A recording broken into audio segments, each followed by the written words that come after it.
Way hey, hey, hey, way hey, way hey, hey, hey, way hey,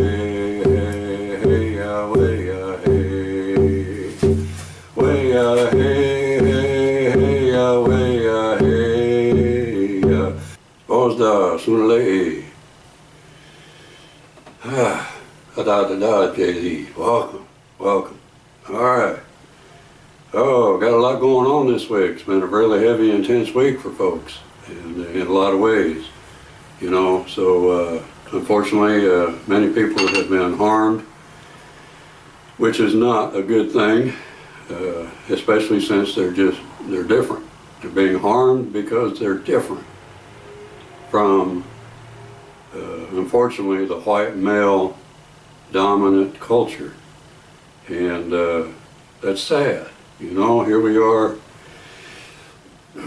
long time away from the 60s and the 70s and even the 80s, and yet, you know, despite generations coming along, we're still struggling with this hatred of those who are perceived to be a threat, and much in the way that the Jews were perceived to be a threat to the Nazis.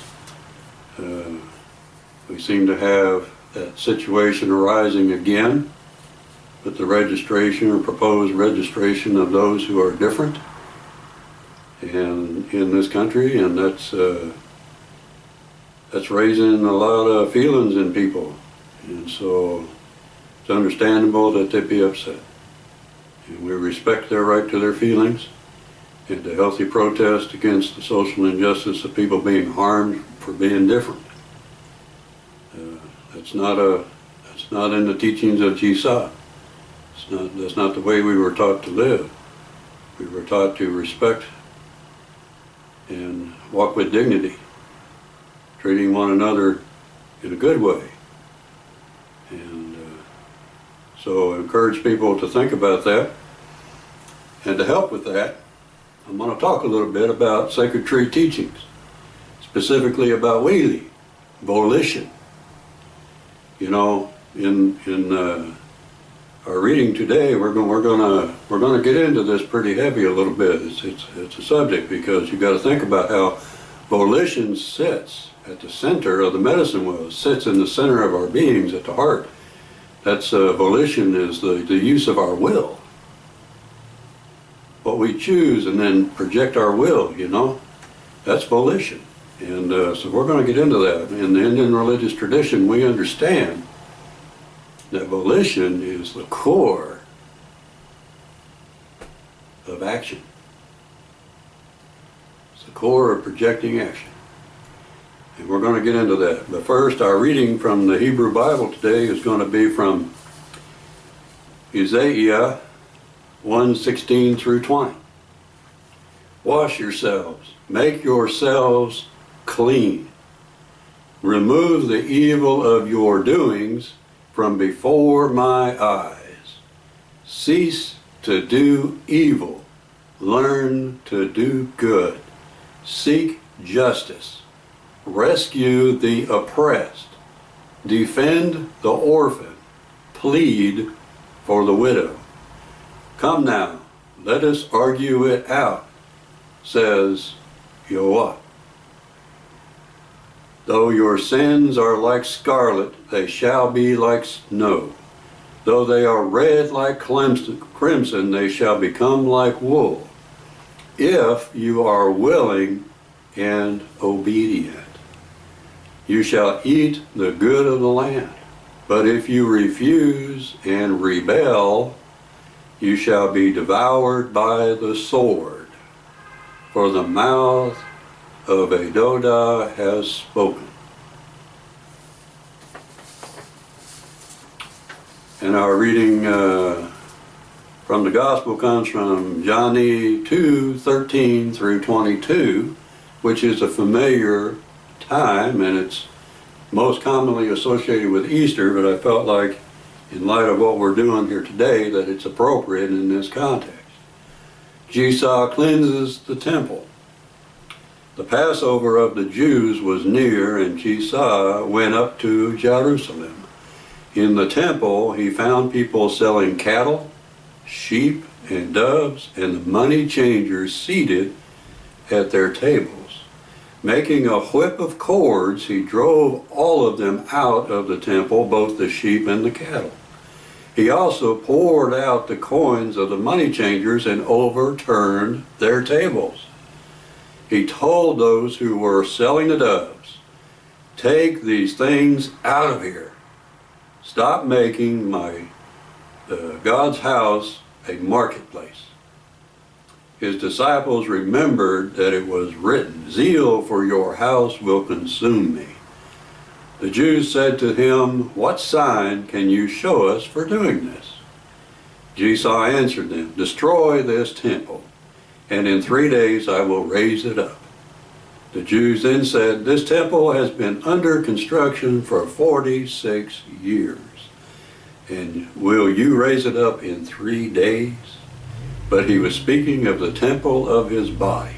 After he was raised from the dead, his disciples remembered that he had said this, and they believed the scripture and the word that Jesus had spoken. Here are the words of the Gospel of John.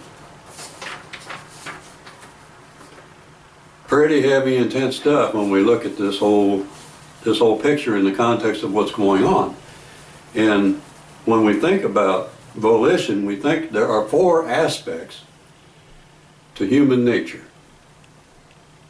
There's the physical, our bodies, every cell within that has to exist in this world. Within that, there's the mental, the place where our thoughts, our thinking, our culture, our ways of processing our feelings, all of that is in there, which leads us to the emotional, which is the expression of the soul within us. It's through the emotional state. The expression of our spirit comes in emotional form. And so we also get led into the spiritual, which is our bodies are containers in this world for our spirits. Our soul is contained within and is able to operate out and around us. But that's another teaching. Today we think about these 4 aspects of our human nature in the context of using volition, which is ugate noha, volition, ugate noha. It's the force behind our ability to choose a purpose. What is our purpose? What are we doing and why are we doing it? Volition comes at the beginning of the Sacred Tree teachings, which is, you can get it from this book here. This is a good, concise, very concise perspective on it. And when you look on page 14 in here, it tells us all about the 4 aspects. And we're going to get into them because they're actually in volition. In choosing a purpose, there are steps. There are parts of purpose, of volition, that are all integral to one another. You can't take one out and have it still work. All the parts have to be there, just as our mind, our body, our emotions, and our soul all have to be together to function in this world.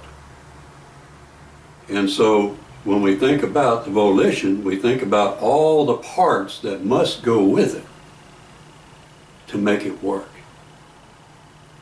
to make a difference. And the first one is attention. Yeah, isn't that a fun one? You got to pay attention. You got to be alert. You got to be aware of what's going on around you. And that includes being aware of what's going on inside you too. You have to be aware of your feelings, your thought processes. You have to be able to deduce, to make deductions. You know, one of my favorite characters, like many other people, is Sherlock Holmes. And there's a TV series called Elementary that's on CBS. I really like it.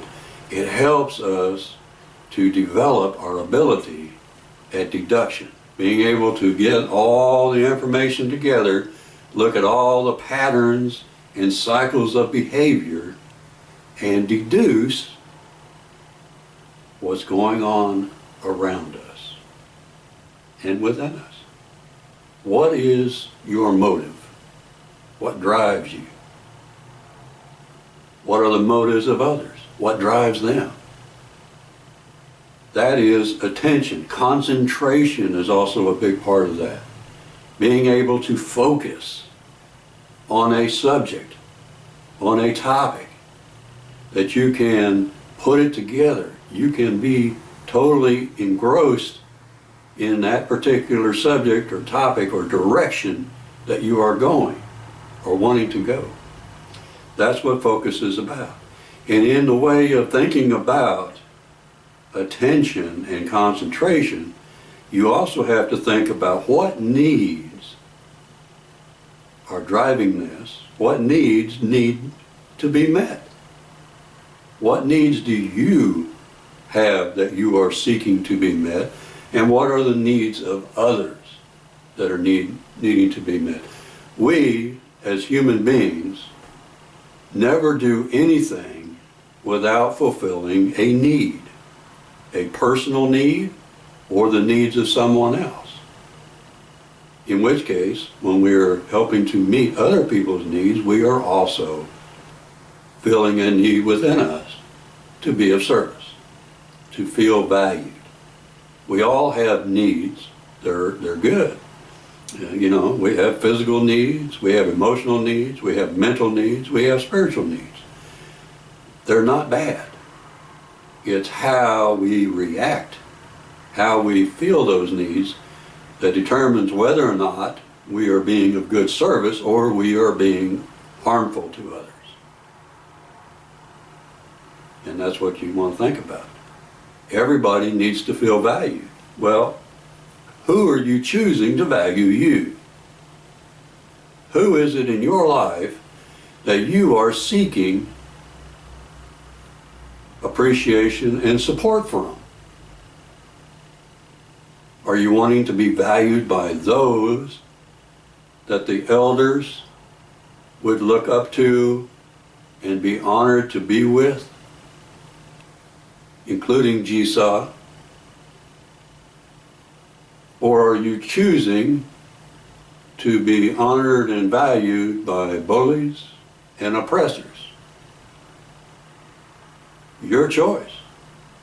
Do you want to be known as a compassionate and caring person, or a mean-spirited and selfish person?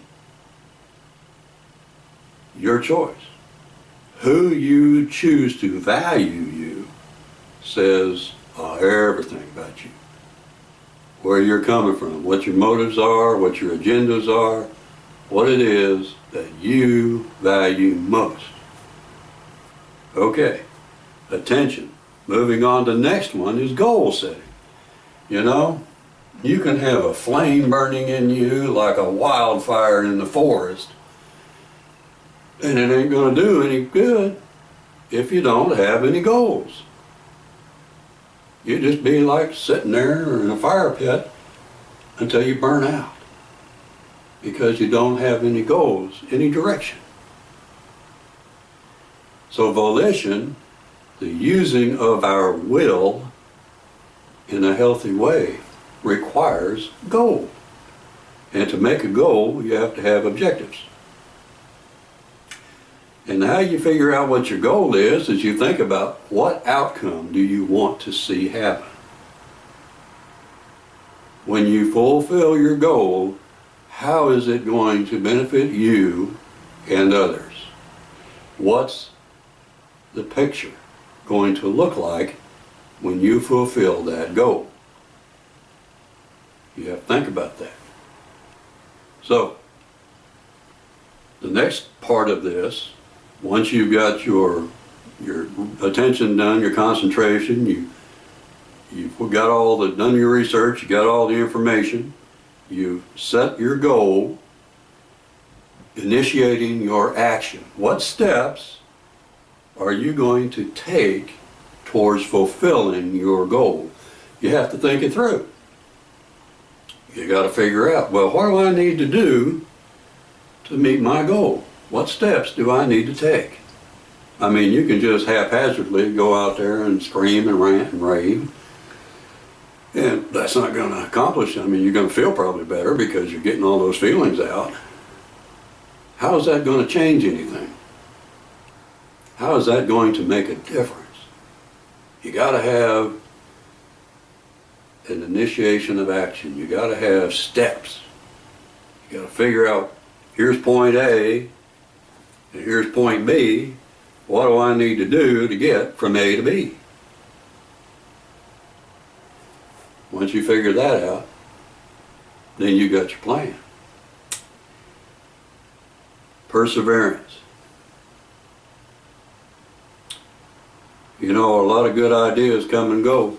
A lot of good plans come and go due to a lack of perseverance. Perseverance is the conviction of your soul.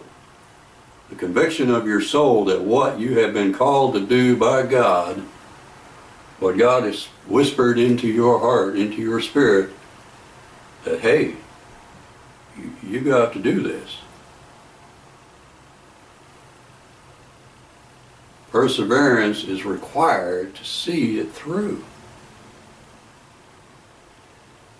You know, it's like driving. You get in the car, you're learning how to drive, and you come up on, you're driving down the road, and everything's all wonderful, and you take a turn to avoid traffic there on the road, and next thing you know, you're on a dead end. And you got a choice. You can get all frustrated and turn around and go home, say, I don't like this, I'm not going to do it anymore. Or you can figure out another way to reach your goal and keep going no matter what. Perseverance is the ability, the willingness and the ability to overcome obstacles and to have endurance. Long distance runner, you know, those marathon runners, that's pretty amazing. I've been to marathon in Greece. I've run that, gone that trail. I haven't run it. I'm not ever going to run it. But the original marathon, yeah, I've been there. I've seen it. I saw what they did. I walked on it. And I'm here to tell you, that was something. And we got a friend of ours that does those things, those marathon runs. And you know, that takes a lot of perseverance. It takes a lot of endurance. They have a goal, they plan for it, they prepare for it, and they go for it because they've got it all together. They have confidence in themselves to persevere. And that's what really it takes. Confidence of conviction. You know you're the right person in the right place at the right time to get this done. Perseverance. And the last of the 5 steps here is completing the action, following through till the job is done, which in many cases might be a while. Could take your entire life. That requires keeping the faith. Started out my walk long ago with the understanding of the elders who honored me and raised me up to be one of them, that fighting the social injustice, opposing oppression, is a lifetime commitment. And it takes every part of using one's will in a good way to make it happen. Volition is at the core of the medicine wheel, the core of our being.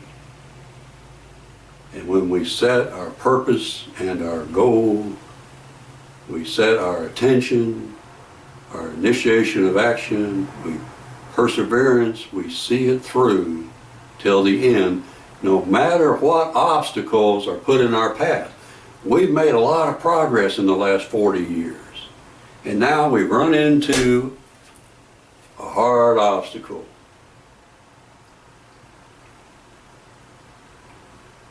It happens. Obstacles do happen.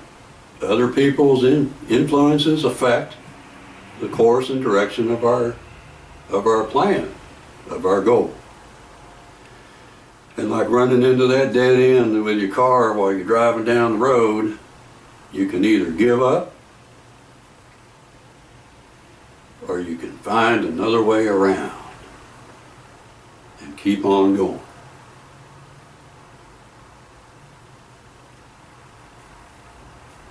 Yeah. And that's what reliance upon Edoda, our Creator, God Almighty, Askala Galante, the one who lives in heaven, which by the way is all around us, not some far off distant place. That is the source of our volition. The source of the power behind our will is from our Creator.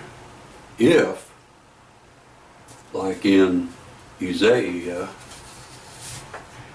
we have a willingness to be obedient to God. Yeah. God spelled this out a long time ago.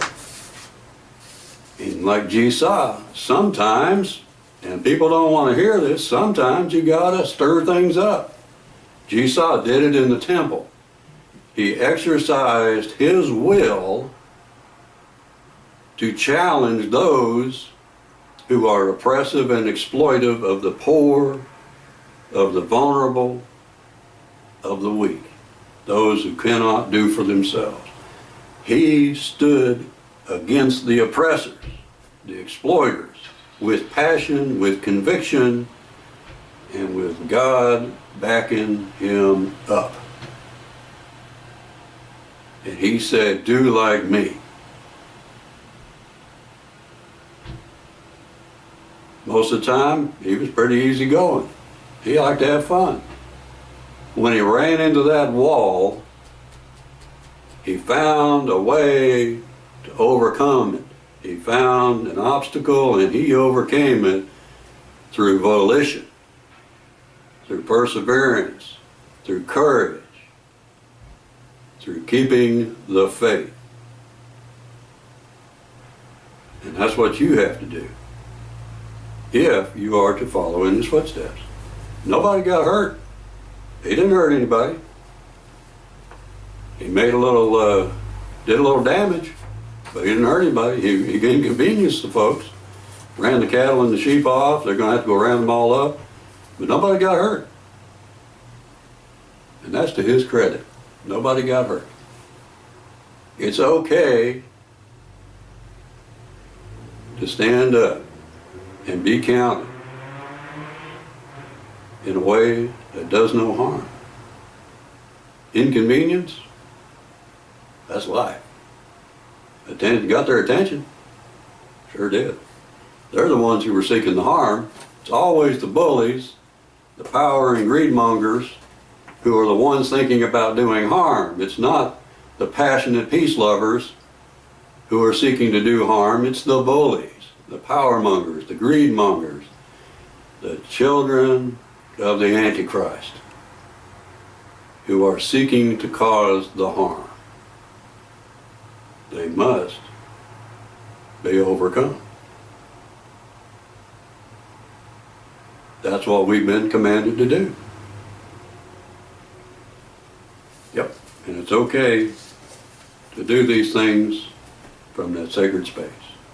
And we think about the origins of, because we're talking to a lot of people who walk, being Native American Christian. This is an inclusive thing for me, but we also, I know people watch that are not Native American Christian, and so let me give you a little European Christian background on this.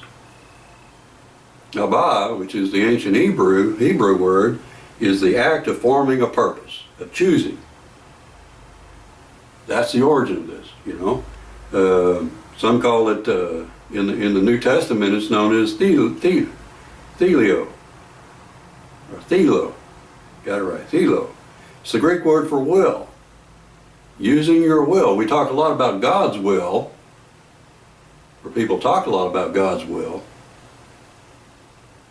And a lot of times they say, I'm doing God's will, when in fact they're doing their own will, because they haven't got the courage to say they're doing their will and not God's will. Yeah. And so we be clear about that. Josiah in the temple, he was fulfilling an act of will, a purpose. And in his case, it was God's will. So if it's okay for God's will to work through Josiah, why isn't it okay for God's will to work through you? Yeah. You know, for example, back in the day, I remember, you know, the Billy Jack movies, Grandfather R.T., who, one of those who recognized me, ordained me in our Indian religious tradition. He was a part of the Billy Jack movies. It had a purpose. There's 4 of them. They came up with, they paid attention. They saw, they did the research, they figured out the need of the people. The people were being oppressed by the power mongers and the greed mongers. Yeah, here we are 40 years later going through it all over again. The peace lovers, they were being oppressed. They set a goal. We're going to let everybody know what's going on. And this is how we're going to do it. We're going to make these movies. And we're going to show them what it's like to be on the other side of the street. They initiated their action. They persevered through all the way through. And they completed it. They came to full circle on that project. And it was a project within a bigger project.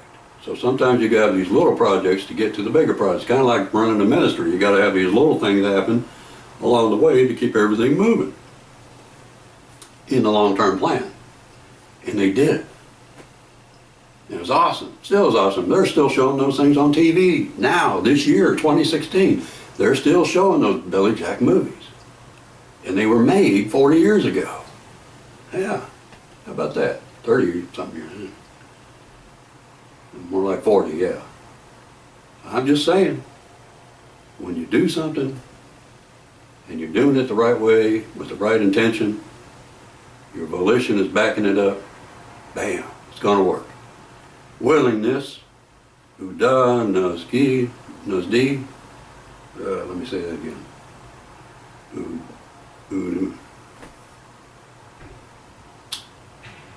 Willingness is really, really important. I can't even begin to tell you. Willingness, having an openness in your heart and your spirit and in your mind.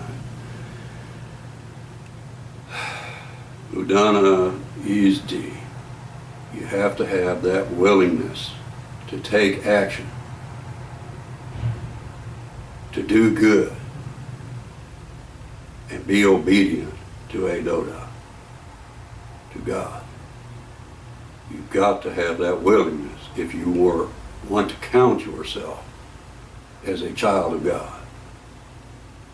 If you don't have that willingness, are you really a child of God?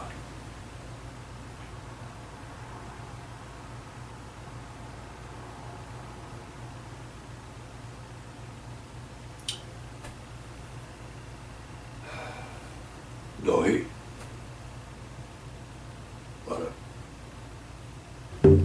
Way ahead.